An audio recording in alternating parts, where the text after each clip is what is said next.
और स्वतंत्रता दिवस की पूर्व संध्या पर सुनिए राष्ट्रपति द्रौपदी मुर्मू का संदेश। ऐसे योजनाओं की सुरक्षा उपलब्ध है ताकि वे फिर से गरीबी रेखा से नीचे ना चले जाएं। ये कल्याणकारी प्रयास सामाजिक सेवाओं पर बढ़ते खर्च में परिलक्षित होते हैं। आय की असमानता कम हो रही है, क्षेत्रीय असमानताएं भी कम हो रही है। जो राज्यों और क्षेत्र पहले कमजोर आर्थिक प्रदर्शन के लिए जाने जाते थे, वे अब अपनी वास्तविक क्षमता प्रदर्शित कर रहे हैं और अग्रणी राज्य के साथ बराबरी करने की दिशा में आगे बढ़ रहे हैं। हमारे अग्रणी व्यवसायियों, लघु एवं मध्यम उद्यमियों और व्यापारियों ने हमेशा कुछ कर गुजरने की भावना का परिचय दिया है। समृद्धि के सृजन के मार्ग में आने वाली रुकावटों को दूर करने की आवश्यकता थी।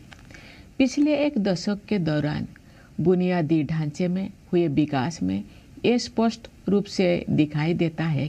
हमने भारतमाला परियोजना के तहत राष्ट्रीय राजमार्ग नेटवर्क का विस्तार और सुदृढ़ीकरण किया है। रेलवे ने भी नवाचार को प्रोत्साहन दिया है तथा नवीनतम टेक्नोलॉजी से युक्त नई तरह की रेलगाड़ियों और डिब्बे का उपयोग किया जाने लगा है।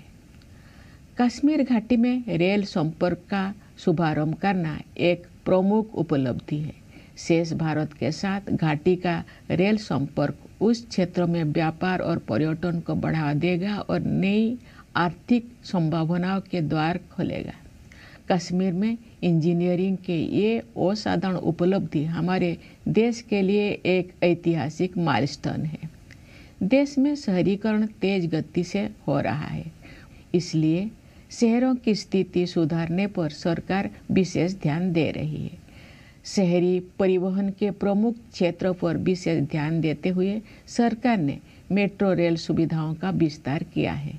पिछले एक दशक के दौरान मेट्रो रेल सेवा की सुविधा से युक्त शहरों की संख्या कई गुना बढ़ गई है।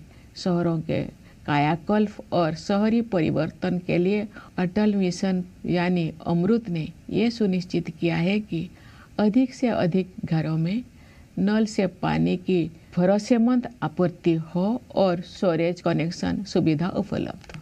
सरकार ये मानती है कि जीवन की बुनियादी सुविधाओं पर नागरिकों का हक बनता है।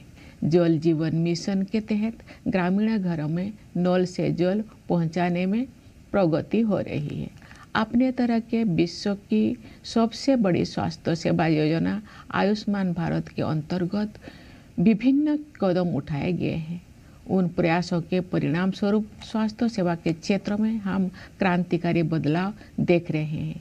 इस योजना के तहत अब तक 55 करोड़ से अधिक लोगों को सुरक्षा कवच प्रदान किया जा चुका है।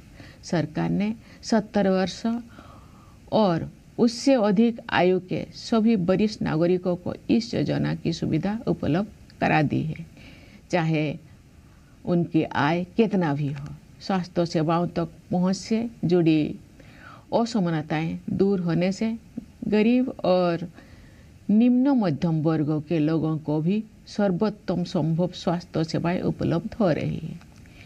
इस डिजिटल युग में ये स्वाभाविक है कि भारत में सबसे अधिक प्रगति सूचना प्रौद्योगिकी क्षेत्र में